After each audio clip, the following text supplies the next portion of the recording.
Ceramic ഓട് വാങ്ങുമ്പോൾ എന്തൊക്കെ കാര്യങ്ങൾ ശ്രദ്ധിക്കണം? നമ്മളന്ന് അതിനെക്കുറിച്ചാണ് ചർച്ച ചെയ്യാൻ പോകുന്നത്.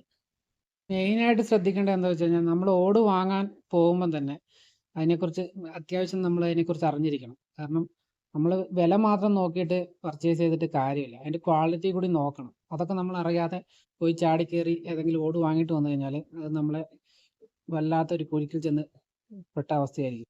ആദ്യം തന്നെ ശ്രദ്ധിക്കേണ്ട ഓടുകൾ ഏതൊക്കെ ടൈപ്പ് ഉണ്ട് എന്നുള്ളത് നമ്മൾ അറിഞ്ഞിരിക്കണം. പിന്നെ നമ്മുടെ ബഡ്ജറ്റിനനുസരിച്ചുള്ള ഓടുകൾ നമ്മൾ സെലക്ട് ചെയ്യണം. സെറാമിക് ഓട് മെയിനായിട്ട് 2 ടൈപ്പാണുള്ളത്. ഒന്ന് ബെൻഡ് ടൈപ്പും ഒന്ന് ഫ്ലാറ്റ് ടൈപ്പും. പിന്നെ അതിൽ തന്നെ ഡിഫറൻറ്റ് ക്വാളിറ്റിയിൽ ഡിഫറൻറ്റ് റേറ്റ്, ഡിഫറൻറ്റ് കളേഴ്സ് അങ്ങനെയൊക്കെ ഉള്ള സാധനങ്ങൾ അവൈലബിൾ ആണ്. അപ്പം നമ്മൾ ആദ്യം തന്നെ ഒരു സംഭവത്തെക്കുറിച്ച് ഒത്തിരി പഠിച്ചിട്ട് വേണം ഇതിനൊക്കെ ഇറങ്ങിത്തിരിക്കാൻ. പിന്നെ റൂഫ് ചെയ്യാൻ ഒത്തിരി ഐറ്റംസ് ഇപ്പം വന്നിട്ടുണ്ട്. Nano ceramic, stone quoted, fibre ഷീറ്റുകൾ, അങ്ങനെ ഒത്തിരി ഐറ്റംസ് റൂഫിങ്ങിന് വേണ്ടിയിട്ട് ഇപ്പം അവൈലബിൾ ആണ്. നമുക്ക് അതിനെക്കുറിച്ചൊന്നും തന്നെ നമ്മളിപ്പം സംസാരിക്കുന്നില്ല. ഇപ്പം അത്യാവശ്യം നമ്മൾ സെറാമിക്കിനെ കുറിച്ച് മാത്രമാണ് നമ്മൾ സംസാരിക്കുന്നത്. സെറാമിക്കിന്റെ ആദ്യം കാലങ്ങളിൽ ഇറങ്ങിയിരിക്കുന്ന ബെൻഡ് ടൈപ്പാണ് ഏറ്റവും കൂടുതൽ സെയിലായിക്കൊണ്ടിരുന്ന സാധനം. ഇപ്പം പിന്നെ ഫ്ലാറ്റിലേക്ക് എല്ലാവരും ആളുകൾ മാറിയിട്ടുണ്ട്. കാണാനുള്ള ഷോ കൂടുതലാണ് ഫ്ലാറ്റിന് മെയിനായിട്ട് കൂടുതൽ ആളുകളെ ആകർഷിക്കാനുള്ള മെയിൻ കാരണം. പിന്നെ ഫ്ലാറ്റിന് അതിനനുസരിച്ചുള്ള റേറ്റും വരുന്നുണ്ട്. ഈ സാധനത്തിനെല്ലാം മെയിനായിട്ട് സ്ക്വയർ ഫീറ്റ് റേറ്റ് ആണ് വരിക. ഇപ്പം ബെൻഡ് ടൈപ്പ് ഓട് മിക്കവാറും ഓടുകളും തന്നെ ഒരു സ്ക്വയർ ഫീറ്റ് ഒരു ഓട് ഉണ്ടാകും. പക്ഷേ ഫ്ലാറ്റ് ഓടുകളുടെ പ്രശ്നം എന്താണെന്ന് വെച്ച് കഴിഞ്ഞാൽ ഒരു സ്ക്വയർ ഫീറ്റ് ഒരു ഓട് ഉണ്ടാകില്ല. അത് മിക്ക ഓടുകൾക്കും ഉള്ള കുഴപ്പമാണ്. പല ഓടുകളും ഒരു സ്ക്വയർ ഫീറ്റ് ഉണ്ടാവില്ല. ഒരു സ്ക്വയർ ഫീറ്റ് ഉള്ള ഓടുകളും ഫ്ലാറ്റ് ഓടുകൾ കിട്ടുന്നുണ്ട്, പക്ഷെ അത് അപൂർവമാണ്. മിക്ക ഓടുകൾക്കും അത്രയും ഉണ്ടാവില്ല. അപ്പം പല ഓടുകൾക്കും ചെറിയ ചെറിയ വേരിയേഷൻ. ഫ്ലാറ്റ് ഓടുകൾ മിക്കവാറും ഒരുപോലെ ആയിരിക്കും, എങ്കിലും പല കമ്പനികൾ ഈ റേറ്റ് ഒക്കെ പറഞ്ഞ് കുറഞ്ഞ സംഭവങ്ങളൊക്കെ അതിനനുസരിച്ചുള്ള ഏരിയ കാണില്ല. അതൊക്കെ ശ്രദ്ധിക്കണം. റേറ്റ് മാത്രം നോക്കിയിട്ട് സെലക്ട് ചെയ്യാൻ പോയി കഴിഞ്ഞാൽ മെയിൻ അബദ്ധമായിരിക്കും അത്. പിന്നെ ശ്രദ്ധിക്കേണ്ടത് എന്താണെന്ന് വെച്ചാൽ, നമ്മളൊരു വീട് പണിയാൻ തുടങ്ങുമ്പോൾ തൊട്ട് ഇതുപോലുള്ള ഓടിൻ്റെ സപ്ലയേഴ്സ് ഒത്തിരി എന്നാ പറയണ്ടത്, നമ്മളെ ക്യാൻവാസ് ചെയ്യാൻ വേണ്ടിയിട്ട് വരും.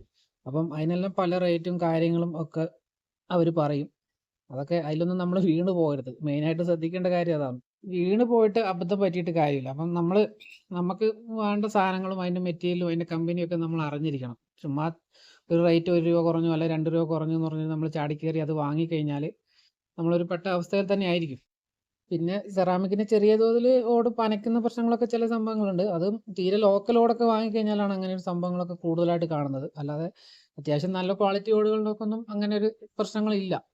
ഇതുപോലെ ഇപ്പോൾ വരുന്ന ടീമുകൾ മോശമെന്നല്ല നമ്മൾ അഭിപ്രായം പറയുന്നത്. നമ്മൾ അവരെക്കുറിച്ച് അറിഞ്ഞിരിക്കണം. അത്രയാണ് നമ്മൾ ഉദ്ദേശിക്കുന്നത്. അല്ലാതെ അവർ മോശമാണെന്നോ അവരുടെ ഓട് ഒട്ടും കൊള്ളില്ല എന്നൊന്നും നമ്മൾ പറയുന്നില്ല. അവരെക്കുറിച്ച് നമ്മൾ അത്യാവശ്യം ബ്രാൻഡഡും അതുപോലെ മറ്റുള്ളവർ ചെയ്തിട്ടിരിക്കുന്ന ഓടുകളൊക്കെ നമ്മൾ പോയി ഒന്ന് കണ്ട് അതിൻ്റെ കംപ്ലൈൻറ്റുകളൊക്കെ ഒന്ന് അറിഞ്ഞ് ഇരിക്കുന്നത് നല്ലതായിരിക്കും. അപ്പം റേറ്റ് മാത്രം അന്വേഷിക്കരുതെന്നാണ്, റേറ്റ് മാത്രം നോക്കിയിട്ട് ചെയ്യരുതെന്നാണ് നമ്മൾ മെയിനായിട്ട് പറഞ്ഞിരിക്കുന്നത്. നമ്മളൊരു വർക്ക് ചെയ്യുന്ന ആളെന്ന നിലയിലാണ് നമ്മൾ സംസാരിക്കുന്നത്. കാരണം നമുക്ക് ഇതുപോലെ ഒത്തിരി അനുഭവങ്ങൾ ഉണ്ടായിട്ടുണ്ട്. കാരണം ചില ഓടുകൾക്ക് പനയ്ക്കുന്ന പ്രശ്നമുണ്ട്, ചില ഓടുകൾക്ക് ബെൻഡ് കൂടുതലായിരിക്കും, അതിൻ്റെ റിഡ്ജസിന് കംപ്ലൈൻറ്റ് കൂടുതൽ, അങ്ങനെ കുറേ ഒരു പ്രശ്നങ്ങളൊക്കെ ഉണ്ട്.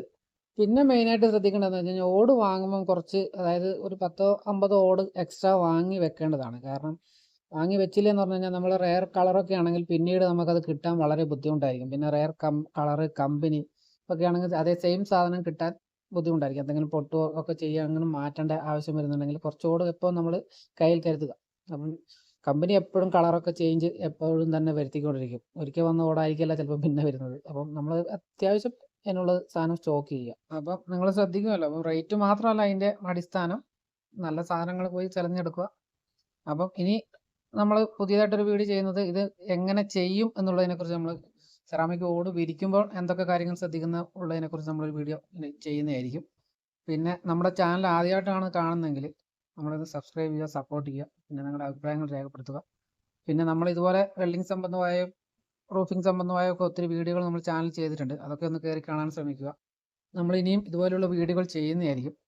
അപ്പം അത് നിങ്ങൾക്ക് കിട്ടാൻ വേണ്ടിയിട്ട് നമ്മൾ സബ്സ്ക്രൈബ് ചെയ്യുക, നോട്ടിഫിക്കേഷൻ ഓണാക്കി വെക്കുക.